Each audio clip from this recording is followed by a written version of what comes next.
হাজি যদি মেডিকে গিয়া উন্নত মানের চিকিৎসার জন্য অন্য দেশে যেতে পারে, আমার মেয়ে হুজাইফা কেন উন্নত মানের চিকিৎসার জন্য অন্য দেশে যেতে পারে নাই? নাতিরে জিন্দা চাই, বিদেশের চিকিৎসা চাই, আই উন্নত মানের চিকিৎসা চাই, জিন্দা চাই, আর নাতিরে জিন্দা চাই। সিভিল স্টেশন মানে একবার মানব বন্ধের আয়োজন করছে। হয়তো বারবার বিচ্ছিন্নতাবাদী গ্রুপ অত রোহিঙ্গা বিচ্ছিন্নতাবাদী গ্রুপ যাতে আনার এলাকা তাই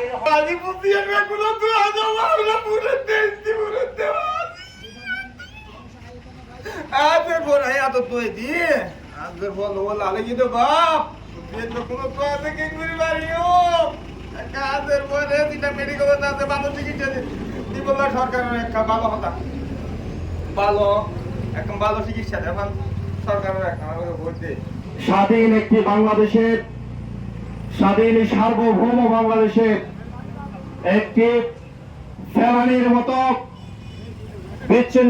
বিচ্ছিন্নতাবাদী গোষ্ঠীর মধ্য দিয়ে আমাদের হুজাইফা আহত অবস্থায় এখনো চিকিৎসা না পেয়ে, উন্নত চিকিৎসা না পেয়ে দীর্ঘ 24 ঘন্টা যে পার হয়ে গেছে, প্রশাসন এবং বাংলাদেশের জন্য কোনো ব্যবস্থা করা হয় নাই।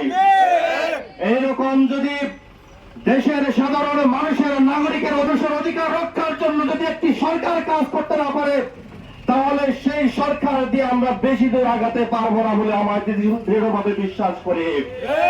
এই জন্য স্পষ্টই জানিয়ে দিতে চাই, 24 ঘন্টার মধ্যে যদি তার উন্নত চিকিৎসার ব্যবস্থা করা না হয়, তাহলে এই এলাকার জনগণ বিকল্প কর্মসূচি দিয়ে সেই চিকিৎসার ব্যবস্থা নিশ্চিত করবে ইনশাআল্লাহ। হাজি যদি মেডিকে গিয়া উন্নত মানের চিকিৎসার জন্য অন্য দেশে যেতে পারে, আমার মেয়ে হুজাইফা কেন উন্নত মানের চিকিৎসার জন্য অন্য দেশে যেতে পারে নাই? আপনারা বিচার করেন, আপনাদের দেশবাসীকে বিচার দিচ্ছি, আমার মেয়ের বিচার আপনাদের থেকে চাই। আমার মেয়ে কোনো বেরিবাতে যায় নাই, আমার বাসার মধ্যে গুলি চলাচল করছে, কে কি করবো? আমার মেয়ে এখন তো বাঞ্চা লড়ছে, এখন সিটাঙে জবাব দিয়ে ফেলছে, এখন ঢাকার মধ্যে নিয়ে যাওয়ার জন্য আপনাদের দৃষ্টি আকর্ষণ করছি।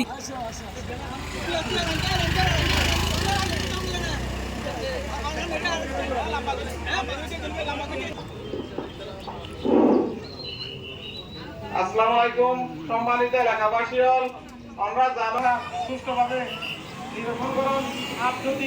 আমরা যদি এই সমস্ত এবং যাতে ভবিষ্যতে আমাদের এই ধরনের যদি কোনো ধরনের কর্মসূচি দিতে হয় বা যদি কোনো ধরনের পদক্ষেপ নিতে হয়, তখন আপনারা আশা করি আমরা প্রশাসন এর ব্যাপারে তদারকি করুন। যদি আমরা প্রশাসন যদি এর ব্যাপারে তদারকি করতে ব্যর্থ হন, আর এলাকার সর্বসাধারণ জনগণ লয়ে আর এর বিরুদ্ধে কঠোর আন্দোলন যাতে আর বাধ্য হইম, আমরা যদি এর বিরুদ্ধে কোনো ধরনের সুস্থ সমাধান করুন আমরা এবং আরো প্রশাসন ভাবে বিনীত অনুরোধ জানাই, আমরা যাতে আর এই ভিকটিম এবং ইনজুরি প্রাপ্ত আমরা যাতে দ্রুত উন্নত চিকিৎসা হয়, আমরা ইয়ার ব্যাপারে কেন তদারকি করুন, আরো সহযোগিতা করুন এবং প্রশাসনের হাজার বিভিন্ন অনুরোধ যাতে রাষ্ট্রীয়ভাবে এই আঘাতপ্রাপ্ত ব্যক্তির চিকিৎসার ব্যয়ভার বহন করে